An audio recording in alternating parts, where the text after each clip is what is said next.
In this quick tutorial, I'm going to show you how to use your fabric scraps to make cute decorated Easter eggs. They're great for decorations. They would be a fun scout project, something to do with their kids, and a very inexpensive project. You can get all different size eggs at the Dollar Tree. So you can do this with any size egg you want. They also sell Mod Podge if you don't have some in your arsenal. What I did was I cut up my fabric scraps. You will notice that the fabric, once it's dried with the Mod Podge on it, is slightly darker than your original fabric. So just know that going into this. I also cut up just some funky shapes of pinks and peaches. And then I've done it two different ways. So I'm going to show you. These, I covered half of it and it's just very, very random. And then I let it dry. And then I came back and I finished the other side. I decided to try this one in two pieces, and then we're going to put it together and finish around the center. So either way is going to work. One of the most important things you need before you start is a way to stand these eggs up when they are drying. Well, we can use an egg carton, but it kind of goes up the sides a little bit too much. I tried a toilet paper roll, and that really goes pretty high on the egg. So what I decided to do was take the toilet paper roll, cut it open, flatten it, and then just cut strips about 1.5 inches to 2 inches. So I usually just cut it into like 4 different pieces. Then overlap these edges about 1 inch. Staple that, or you could tape that together. And then you have a great holder that's not going to cover very much of your egg, but it's going to hold it in place. For these, because we haven't glued all the way to the bottom, you can just leave them this way to dry, which is why I decided to try that. The next thing I have learned along the way is each of these eggs has this little piece of plastic that sticks out and folds. And that is what holds the two halves together. See that there? But if you leave it on, which I did on this egg, it makes a bump. So what I recommend is you take scissors, not fabric scissors, just everyday scissors, and cut that off as close to that egg as possible so you won't have that bump there. Usually when I do Mod Podge, I'm doing bigger pieces and I'm doing flatter surfaces. But because this is so curved, you have to use lots of little pieces. I've discovered that using your finger instead of a paintbrush is much easier and faster. But when you're using your finger, you're putting glue on here, you'll see in a minute, and then you're putting glue on top of all of these little pieces. You'll end up with a lot of glue, so it'll look white. So you really won't know if the plastic is showing through until after it dries. So I either have to go back and put another little piece of fabric on there, on these spots. There's a few on these too, which is fine. Or if you use an egg color that is similar to the colors of your fabrics, it doesn't even matter.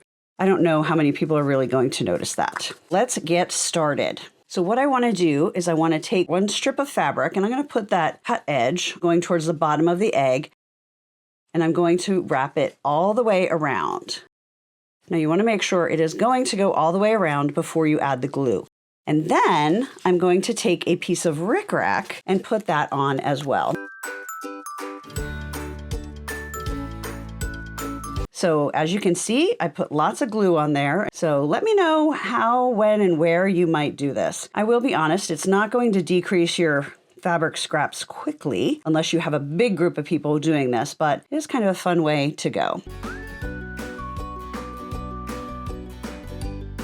Make sure that's stretched and it's going to be nice and flat. And then you just want to take glue and go over the top of the fabric as well. And that will make sure any strings will be caught and that it will stay adhered really nicely. This reminds me a lot of making piñatas. I don't know if you have ever made a piñata, but you would be doing the same basic thing with newspaper strips over a balloon usually, and then you pop the balloon. But this time we're just going to be using the Easter eggs as our base. They're just going to be for decoration, so you don't need to worry about having them open. Okay, now let's do our rickrack.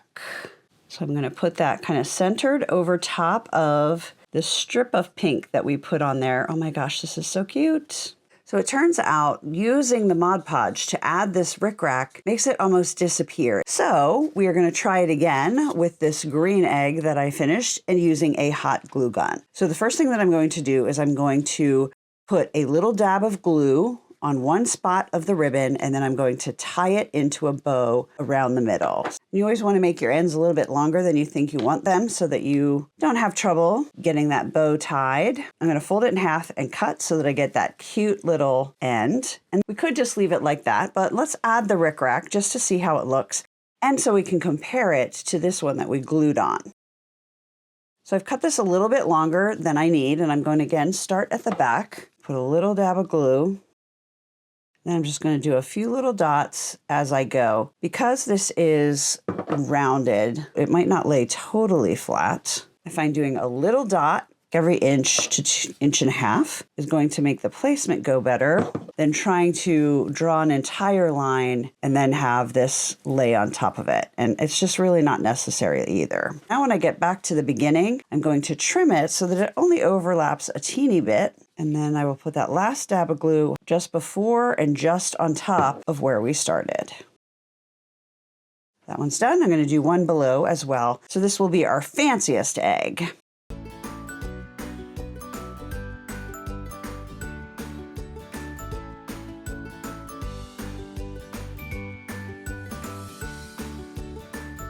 So you can see this rickrack looks so much better when you just hot glue it on than trying to use the Mod Podge. You can barely see it and it just looks dingy. I'm gonna have to cover that with something else. I'll add another piece of ribbon. Now let's do one more. And this one I'm going to do in one piece, so it will take a little bit of time because we're gonna need to let it dry. We're gonna need to leave about that much empty to sit like that, because if it's gluey, then this is going to get stuck. We don't want a piece of toilet paper roll stuck to our beautiful little Easter egg decoration.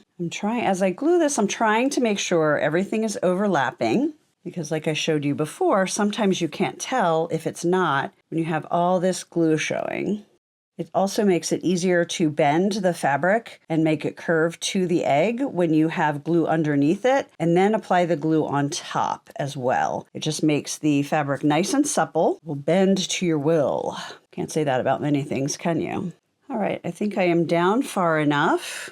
So I'm going to sit this one in the holder and let that dry. Now, if you pour your Mod Podge into a bowl like this, you can just cover it with saran wrap or put it in a plastic bag so that it stays nice and wet when you come back to finish the bottoms or the sides of your Easter eggs. I like to keep baby wipes. I use these a lot for crafts on hand so that I can get their stickiness off as I'm going. And then one thing that I do, because I don't use them as much as you would when you have a baby, is I store them upside down, because whichever direction you store them, the liquid is going to kind of sink to the bottom. So the bottom wipes are going to be moister than the ones on top. So you want the ones that are going to be moister to be the first ones that you pull out. So that's just a tip for storing baby wipes if you're going to use them for crafting. You can make your eggs plain, just with the fabric. You can add some embellishment, or you can do a mix. So happy Easter egg decoupaging and happy Easter.